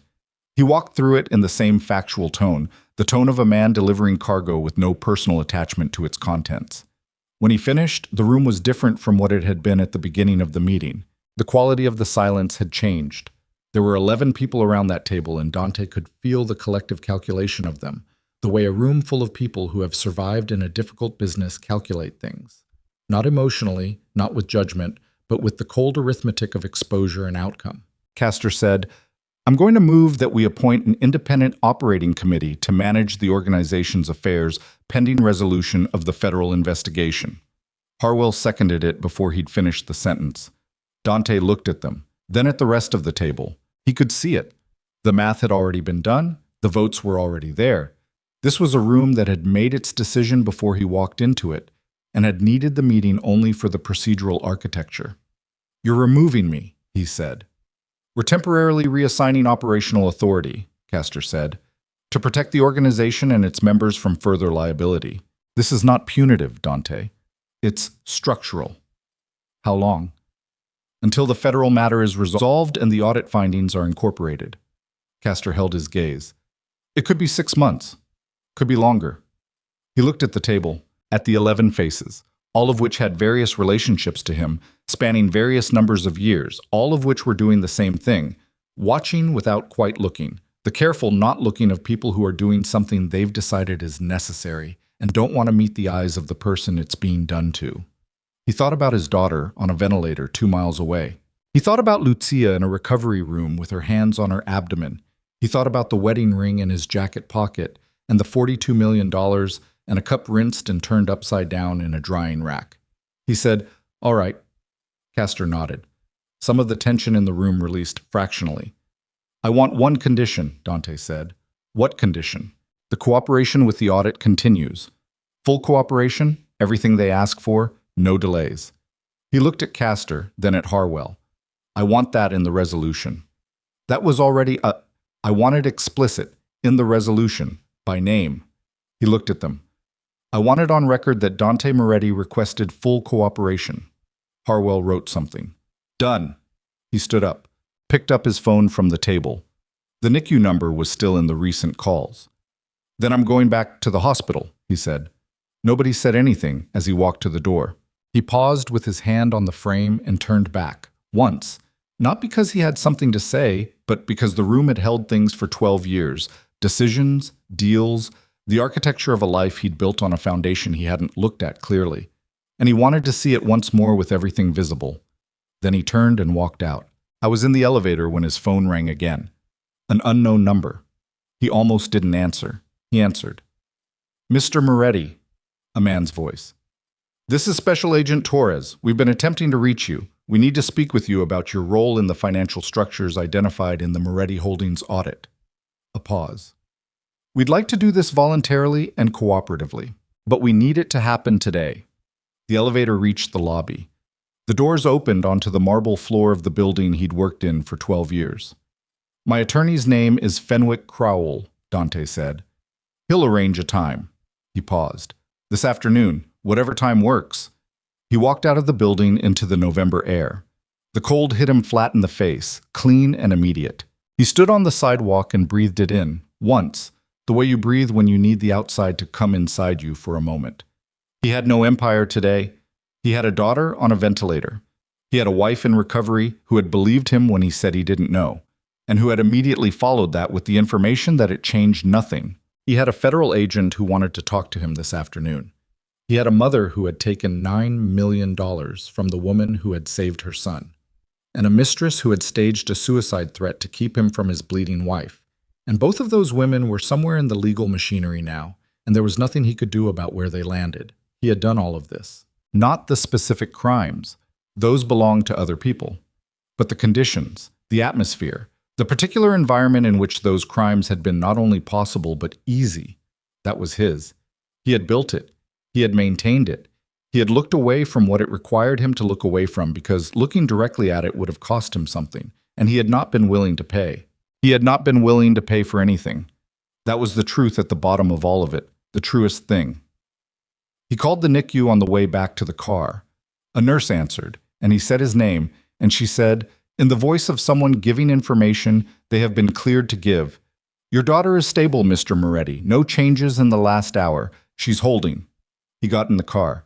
Harrington, he said. Marco put the car in drive. Outside, the city was fully awake now. The daylight version of itself, full volume, all 800,000 lives at once. Dante sat in the back and looked at it and thought about a daughter who weighed 2 pounds, 11 ounces and was holding, and a woman in a recovery room who had told him the truth about herself in 3 sentences while she was still coming out of anesthesia. She had said, I decided what kind of person I wanted to be when this was over. He turned that sentence over in his mind, examined it from different angles. Not what she would do, not what she would have. What kind of person she would be. He had never once, in 41 years, organized a decision around that question. He thought about what it might mean to start. The car moved through the city. The NICU number was still on his screen. His daughter was holding. Lucia was in recovery. The federal agent was waiting for this afternoon. The board had made its decision, and the audit was running, and all of the things he had built were in the process of being examined in daylight for the first time, and he could not stop any of it, and he was not going to try. He was going back to the hospital. That was the only move he had left, and for the first time in as long as he could remember, the smallness of it, one move, one direction, one door he was allowed to walk through, felt less like a loss than like something he did not yet have a word for. Something that lived in the same neighborhood as clarity, but was rawer than that, less settled. The thing that comes just before you understand what you're actually looking at when you finally stop looking away. The federal interview lasted 4 hours and 11 minutes. Dante sat across from Special Agent Torres and a second agent named Calloway in a conference room at Fenwick's office. Neutral ground, Fenwick had insisted, and Torres had agreed, which told Dante something about how the government wanted this to go. They didn't want to fight. They wanted information, and they had calculated that Dante Moretti was more useful cooperative than cornered. Torres was younger than his voice had suggested on the phone. Late 30s, with the specific tiredness of someone who had been working this case for longer than one conversation. He had a notepad and a recorder, and he used both, and he asked his questions in the methodical way of someone who already knows most of the answers and is documenting the gaps. Dante answered everything, all of it. The Caldwell Capital, the intermediary structures, The accounts he'd signed parent documents on without understanding what the child transactions were. He answered questions about Viviana Rossi's access and how it had been granted and what he'd believed it was for. He answered questions about Claudia Moretti's role in the organization's financial management over the previous 6 years. At one point, Torres set down his pen and looked at him directly and said, "You understand that full cooperation now does not guarantee immunity on the parent document signatures." "I understand that," Dante said. "You may still face charges." "I understand that too." Torres picked his pen back up. Calloway, who had said almost nothing for 4 hours, made a note. At the end, Torres gathered his materials and said, "We'll be in touch through your attorney." He paused at the door. "Mr. Moretti, for what it's worth, the way this has been handled since the audit began, the cooperation, the full document access, the board resolution, it matters. I can't tell you how much, but it matters." Dante nodded once. Torres left. Calloway left. Fenwick closed the door and sat down across from Dante and exhaled in the way that men exhale when something they've been bracing against has finally happened and turned out to be survivable. "That went as well as it could," Fenwick said. "I know. We're not out of it. The parent document signatures are real exposure." "I know, Fenwick." Fenwick was quiet for a moment. "Then, how's the baby?" Dante looked at the table. "Holding. They say she's holding." "And Lucia?" "Out of the ICU this morning. They moved her to a private room." He paused. "She hasn't asked me to leave." Fenwick absorbed this without comment, which was the right response, and which Dante appreciated. He put on his coat, picked up his phone. The NICU was in his recent calls, 3 entries down, and he looked at it for a moment before putting the phone in his pocket. "I need you to do something," he said. "Name it." "The foundation. The one connected to the Vescari holdings, the one Lucia's father controls." He paused. "I want to make a contribution to it. From my personal accounts. Not the organization's, mine. Before anything else gets frozen or litigated." He looked at Fenwick. "Whatever is liquid right now, all of it." Fenwick was quiet for a beat. "All of it is a significant amount." "I'm aware of that." "Dante, she put $42 million into my hands without asking for anything back," he said. "I have no idea what that number looks like in interest and compounded growth over 6 years. I'm not calculating it. I'm not trying to settle a debt. I just—" He stopped. "I don't want to be a man who holds on to things that should go somewhere else. Not anymore." He held Fenwick's gaze. "Can you do it?" "I can do it," Fenwick said. "Today. Today." He walked out into the afternoon. The city was doing its midday thing, full and loud and entirely self-absorbed. He stood on the sidewalk for a moment and breathed the cold air, and then he called Marco and said the one word that had been his most reliable destination for the last 4 days.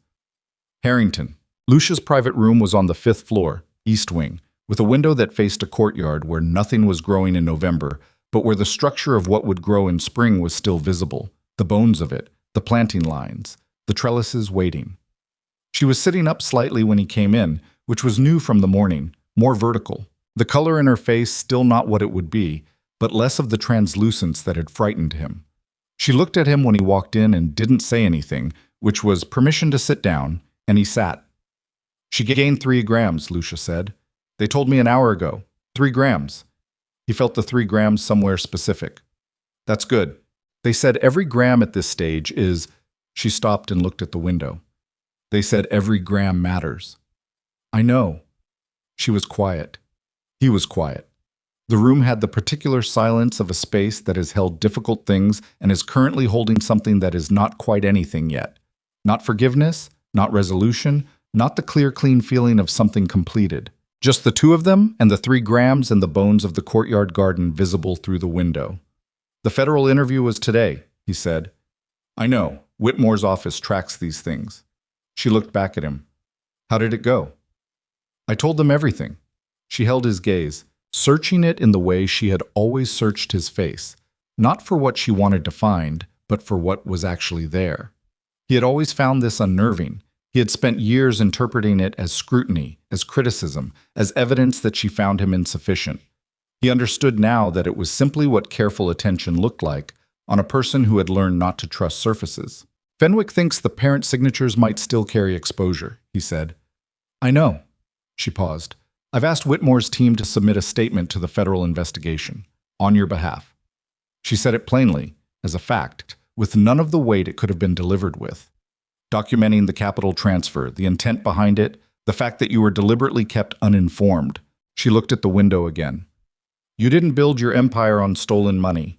You built it on money I gave you without telling you. That's a different thing legally, and it should be on record. He sat with this for a moment. You don't owe me that, he said. I'm not doing it because I owe you something, she said. I'm doing it because it's accurate, and because accuracy matters. She turned back to him. I'm not interested in destroying you, Dante. I haven't been from the beginning. I'm interested in... She paused, and in the pause he could see her choosing the words with the same precision she brought to everything that mattered. I'm interested in what's true. And the truth is that you didn't know. The truth is also that you left. Both things are true. Neither one cancels the other. He looked at his hands. They were folded in his lap, and he looked at them the way you look at things when you're trying to find something to anchor to. My mother, he said. What about her? Have you spoken to her? Since... No. Lucia's voice didn't change. It stayed the same calm it had been. I have nothing to say to your mother, Dante. Not out of anger. I just... She breathed carefully. There's nothing to say.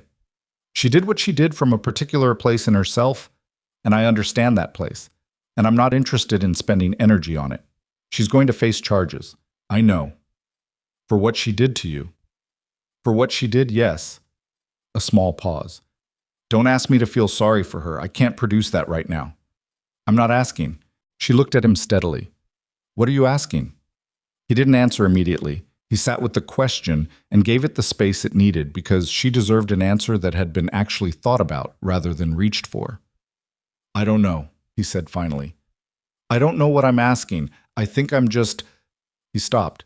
I'm sitting in a chair in your room and my daughter is 3 floors up and she gained 3 grams today, and I'm trying to figure out what a person does next when everything they thought they built turns out to have been built on something they didn't look at. Lucia was quiet. I'm not asking you for anything, he said. I want to be clear about that. I know what the filing means. I know what Whitmore's involvement means. I'm not here trying to... He stopped again. The sentence kept failing him. I'm here because she's mine too, and because you let me be here, and that's the only reason I have any right to be in this building. Lucia looked at him for a long moment. The courtyard was gray and still outside the window. Somewhere down the hall, a cart was being wheeled on linoleum, the small domestic sounds of a working hospital going about its day. You can come to the NICU, she said. Tomorrow. I'm asking them to let me go in a wheelchair by then, and... She paused. I'd like you to see her. With me. Once. He nodded. He didn't trust his voice enough to use it. After that, she said, I think you should talk to the attorneys, both sides, about what an arrangement looks like going forward. She said it gently, which was the most devastating way it could have been said. Gently, without heat, without the satisfaction of cruelty. Just the clarity of a person who has done the internal work of deciding. I'm not keeping her from you. She's going to know her father. That's not a question, but we're not... No, she said. We're not. He said, I know. And he did know. He had known it from the empty bed at St. Catherine's, from the moment he'd held the ring in his hand in the hospital hallway, and understood that the distance between what he'd done and what could be repaired was not a distance that could be crossed by wanting to cross it. You couldn't undo a choice by regretting it. Regret was not a mechanism of repair. I understood this now in his body, not just in his thinking. The physical knowledge of a man who had counted the cost of something and found the number larger than anything he had. Okay, he said. She nodded once, looked at the window. They sat in the room together for a while longer without speaking, which was its own kind of thing. Not comfortable, not easy, but real. The reality of 2 people who had shared a life and were now sorting through what remained in a hospital room in November, with a daughter 3 floors up who weighed 2 pounds and 11 ounces plus 3 grams and was holding. Claudia Moretti was arrested on a Friday, 11 days after the audit team walked into Moretti Holdings. Dante did not watch it happen. He was at Harrington when Fenwick called to tell him. I was sitting in a chair beside the NICU incubator that held his daughter, in the particular focused quiet of the NICU where sound was managed like a resource. And his phone vibrated in his pocket, and he looked at the screen and saw Fenwick's name and read the text that came through. He put the phone back in his pocket. He looked at his daughter. She was still tiny, She would be tiny for a long time, but she was not the same as she had been 11 days ago. There was more of her now, in some way that was not only about grams, a quality of presence that had been growing alongside the weight. She had been given a name 4 days earlier, Elena. Lucia had chosen it and told him, and he had said it was right because it was right, and that was all there was to that. Elena Vescari. Lucia had used her restored name for both of them. He sat beside the incubator with his hands on his knees and looked at his daughter, who was sleeping with the focused intensity of someone doing the most important work of their life, which she was.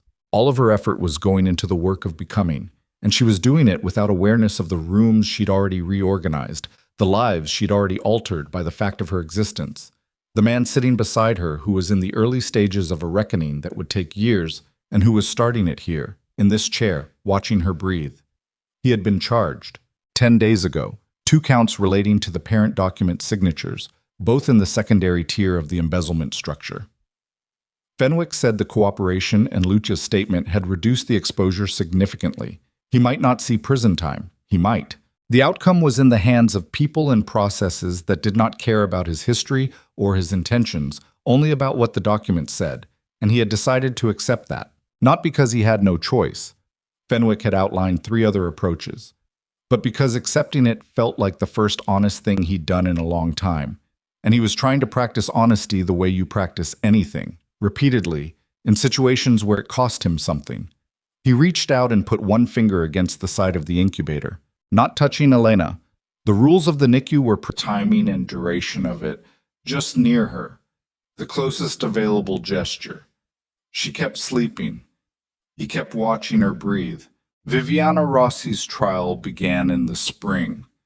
By then, Dante had moved out of the house with the high ceilings and into an apartment on the west side of the city that was smaller than any space he'd occupied since his 20s. He had done this not because he was required to. The house was legally his through the separation agreement, but because the house had Lucia's cup in the drying rack, and the kitchen she'd had renovated twice for the light, and 4 years of her presence in every room, and he could not live in it without living in the gap between what it had been and what he'd made it become. The apartment had 2 bedrooms, one for him, one for Elena, on the nights she stayed, which were the nights Lucia allowed, which were structured in the custody arrangement that had been worked out over 3 months by attorneys who were professional and thorough, and who had managed to produce a document that was fair, which Dante understood was a direct consequence of Lucia's approach to the process rather than his own. Lucia had negotiated for fairness, not victory, not punishment, fairness. This had confused Fenwick, who had been expecting a harder line. It had not confused Dante, who by then understood that the absence of cruelty in Lucia was not softness. It was discipline. She had decided what kind of person she was going to be, and she was being it, methodically, in every room, in every document, in every exchange, and the effect of it on the people around her was something between respect and the specific discomfort of being near someone who is doing something you know you couldn't do. He went to the trial for 1 day, not every day. Fenwick had advised against it, for optics, for his own case, for various reasons that made sense legally. But 1 day, he sat in the gallery and watched Viviana Rossi enter the courtroom, and he looked at her, really looked at her, with the accumulated clarity of 6 months of understanding what she had done and why, and he felt something that surprised him with its mildness. Not rage, not contempt, something more tired than either, and underneath the tiredness, something close to sadness, not for himself, not for Lucia, but for the fact that Viviana had looked at the architecture of what she'd built and had seen it as clever, had organized her intelligence and her charm and her genuine capacity for understanding people around the project of manipulating a situation that had real human beings in it, real blood and real pain, and had never once, as far as he could tell, asked herself what she was actually doing to the people involved. He had done that too, not in the same way, not with the same deliberateness, but in the way of a man who looks away from what is inconvenient and calls the looking away something other than what it is. He sat in the gallery for 3 hours, and then he left and went to pick up Elena from the NICU. She was at Harrington still, though she had come off the ventilator the previous week and was breathing on her own with a steadiness that the nurses called remarkable, which they said in a tone that suggested they meant it. And he held her for the scheduled 40 minutes, and she slept against his chest with the trust of someone who has no information yet about what trust costs. The verdict came 3 weeks later. Viviana was convicted on all primary counts: financial fraud, conspiracy, and the fraudulent psychiatric documentation charge. The sentence was substantial. Her attorney appealed, which was expected. The appeal went nowhere, which was also expected. Dr. Marcus Hale lost his license. The investigator who had assembled the file on Lucia was separately charged with violations of surveillance statutes. The whole structure, the thing his mother and Viviana had built together, the architecture of a plan to take a child from her mother, came apart in the legal system with the thoroughness that such things deserve when they are fully exposed to daylight. Claudia Moretti pled guilty to 1 count of wire fraud and 2 counts of embezzlement, in exchange for a sentence that reflected her age and her cooperation. She was not imprisoned. She was fined substantially and placed under supervision, and she lost her role in every structure she'd been part of. Dante visited her once, in the weeks before the plea, in the house where she'd been gardening in November. They sat at her kitchen table, and he told her what he thought she should do, and she listened, and at the end she said she was sorry, and he believed her, and he told her that sorry was a starting place and not a destination, and she nodded and looked at the table, and they did not hug when he left, but he looked back at her through the kitchen window as he walked to the car, and she was still sitting at the table, and she looked like a person who had lived her whole life one way and was in the early difficult stages of understanding that another way had always been possible. He did not know what to do with his love for her. He had not stopped loving her. He had also not forgiven her in any complete sense. Forgiveness of that magnitude was not something that happened in a season or a year. It was not a switch that the right circumstances could flip. He held both things, the love and the unresolved damage, in the same place inside himself, and he stopped trying to resolve the contradiction, because some contradictions are not contradictions, they're just the shape of a complicated thing. Elena came home in April. Home, in this context, meant Lucia's new apartment, the one she'd moved into with her father's help in February, a place she had chosen herself with the particular care of someone furnishing a life from scratch. It had windows that faced east, which meant morning light, which she'd told Whitmore's assistant was non-negotiable, because she had spent enough time in rooms that the light didn't reach. Dante was there for the homecoming, not because he lived there. He didn't, but because Lucia had said he should be, and when she said it in the way she said things that mattered, without elaboration, just the plain fact of what she thought was right. He stood in the doorway of Elena's room while Lucia carried her in, wrapped in the blanket that the NICU nurses had folded with the specific tuck of people who understand that the objects associated with safe places need to retain the memory of those places. Elena was awake, She had been awake more often lately, her eyes open and moving over the world with the unfocused intensity of a new person trying to understand the difference between what matters and what doesn't, which is everybody's first project and most people's last. Lucia put her in the crib that had been set up against the east wall, where the morning light would reach it. She adjusted the blanket.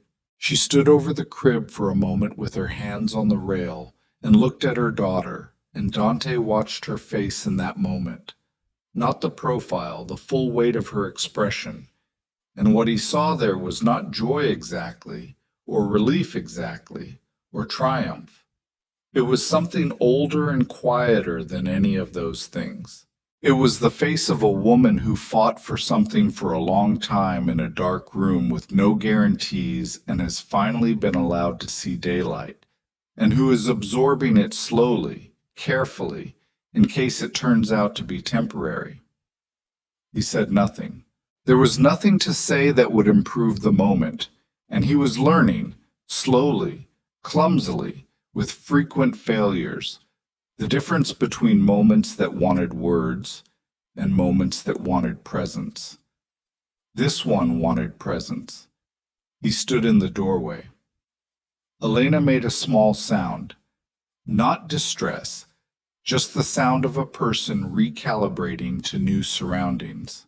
Lucia reached into the crib and put one hand on her daughter's chest. The small sound stopped. After a while, Dante said, "I should go." Lucia looked up. She looked at him for a moment and then she nodded. Once, the nod of someone who agrees with something and has nothing to add to the agreement. He turned to leave, then stopped. "Thank you," he said, "for letting me be here." She looked at him with the clear-eyed attention she had always brought to things. The same look she'd had in the recovery room in the hospital 6 months ago when she'd said, "I believe you. That doesn't change anything." "She's yours too," Lucia said. "I already told you that." "I know, He stopped, tried again. "I know I didn't earn the right to be in that room today. I know that. And I'm not going to—" Another stop. The sentence kept trying to become something larger than the moment could hold, and he was trying to keep it honest and small. "I just wanted to say thank you, that's all." Lucia was quiet for a moment. Elena made another sound and then settled. The morning light, even in April, even this early, was doing what it did in east-facing rooms, arriving gradually, softening the edges of things. "You're going to spend a long time feeling like you don't deserve things," Lucia said. Not cruelly, not with satisfaction, the way she said things that were true. "That might be useful for a while, but it's not a permanent state worth living in." She looked at Elena, then back at him. "Being a good father to her is not about earning it retroactively. It's about showing up going forward." She paused. "That's the work. Just that." He nodded. He left. In the elevator going down, he stood with his hands in his coat pockets and thought about what she'd said. The specific shape of it, the way she had offered it. Not as absolution, not as an opening, just as information. Here's a truth. You can use it or not. He was going to use it. 6 months later, he sat across from Lucia at a table outside a restaurant that was equidistant between their two apartments, which was the geography of their arrangement. Equidistant, measured, functional. They had developed something over those months that didn't have a name for it in the usual vocabulary. Not friendship, not partnership. The specific working relationship of two people who are doing a hard thing together and have decided to do it without adding unnecessary suffering to the difficulty. Elena was with them, in the carrier on Lucia's chest, 7 months old and deeply opinionated about everything, which had become a quality both of her parents described to other people with a mixture of exhaustion and helpless pride. They were meeting to go over the arrangement for the following month, Dante's custody days, a schedule adjustment for a business trip. Lucia was taking to meet with the attorneys handling the Foundation's expansion, a question about Elena's follow-up appointments at Harrington. The administrative work of co-parenting, which was unglamorous and necessary and ongoing. Lucia had a legal pad. She had always had a legal pad. He had a phone. They worked through the items. Elena grabbed a fistful of the carrier strap and put it in her mouth and ignored both of them. When they were done, there was the brief pause that came at the end of these meetings, the moment before one of them said they had to go, which signaled the transition back to their separate lives.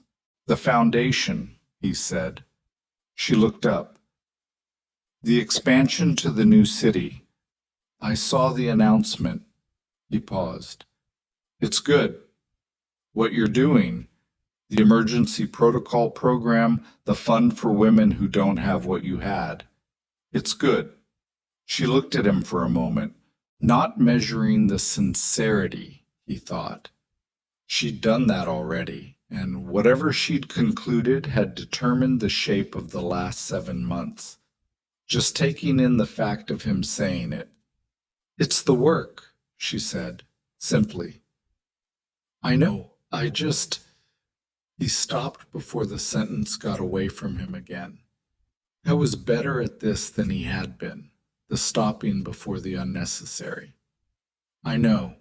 Elena pulled the carrier strap out of her mouth and looked at her father with the serious expression she had been deploying since the first month.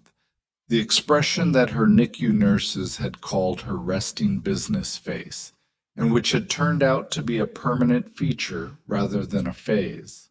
She looked at him, and he looked back at her. And she appeared to reach some internal conclusion and looked away, satisfied. Lucia watched this, and something moved across her face. Not a smile exactly, but in the neighborhood of one. The involuntary response of a person's face to something that breaks through whatever they've assembled against the world. He saw it, and he did not comment on it.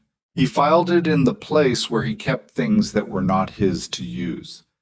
He said, "Same time next month?" "Same time," she said. The question Dante was most often asked, in the years that followed. By attorneys?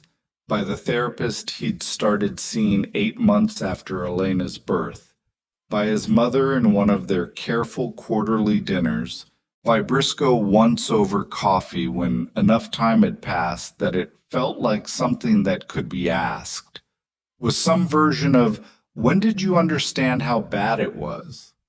When did you get it?" He gave different answers depending on who was asking and what the context was.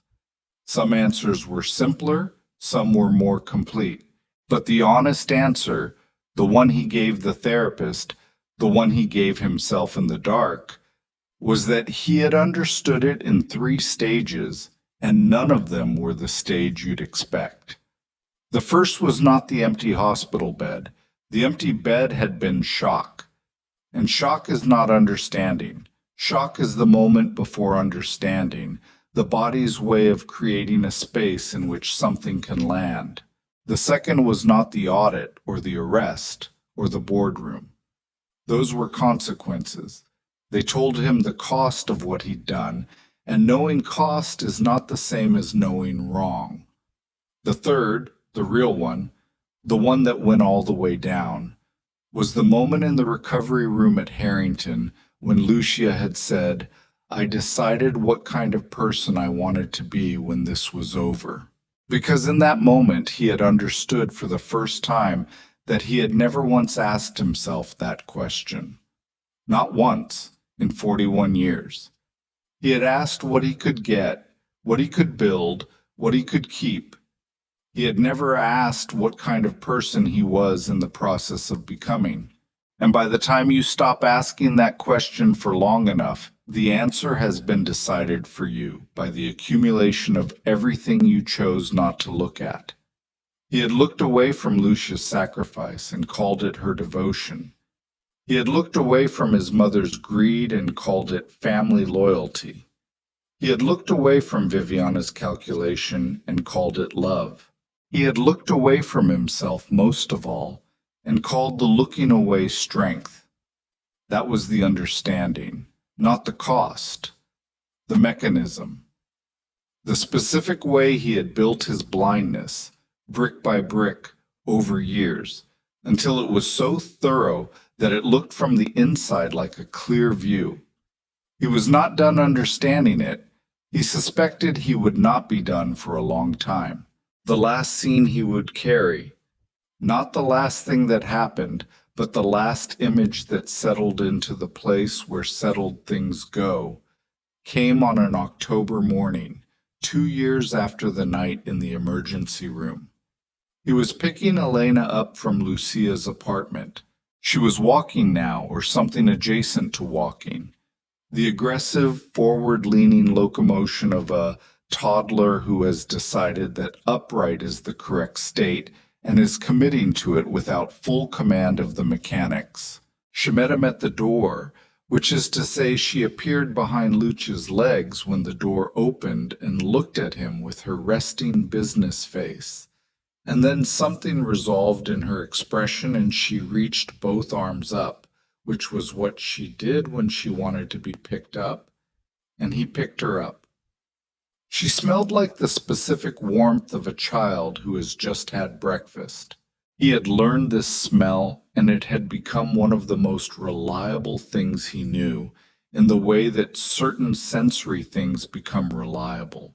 They don't change, they're just there, and their there-ness is a form of truth that does not require interpretation. Lucia stood in the doorway with her coffee. She was dressed for work. The foundation had offices now, 2 of them, and she moved between them with the particular energy of someone doing what they were made for. She looked well. She looked, he thought, like a woman who had been stripped down to what was actually there and had found it sufficient, which was maybe the most unlikely and most real kind of good. She hasn't slept well, Lucia said, so she might crash in the car. Okay. And she's been saying something that sounds like cat, and we do not have a cat, so I don't know where that came from. Maybe she saw one outside.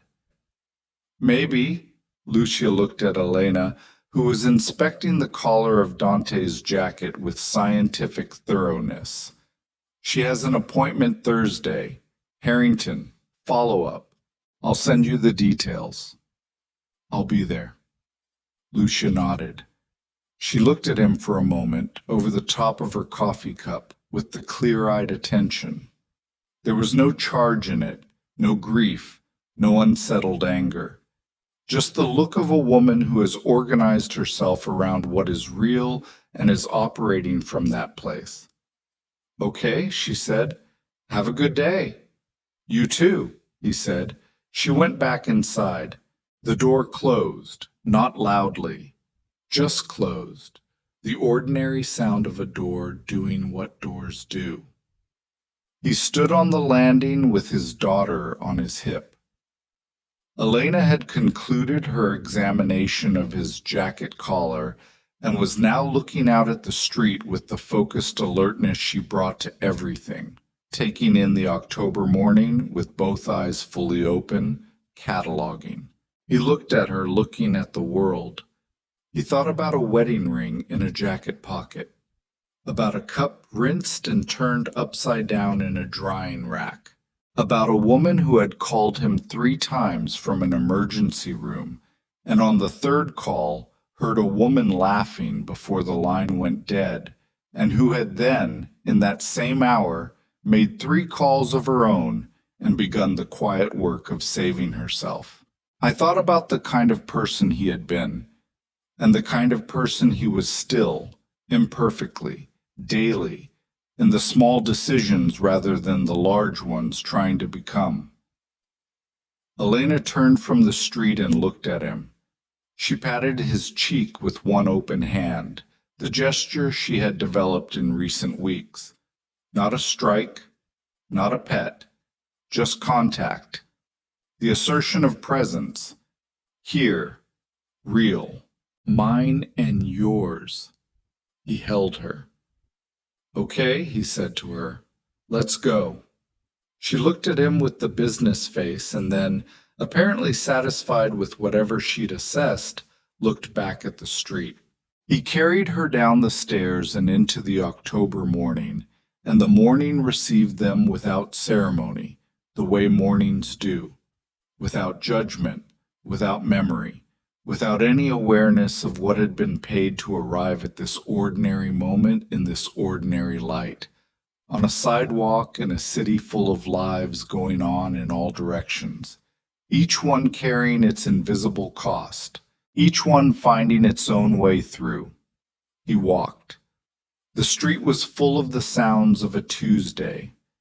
Elena held on to his jacket with both fists and looked at everything.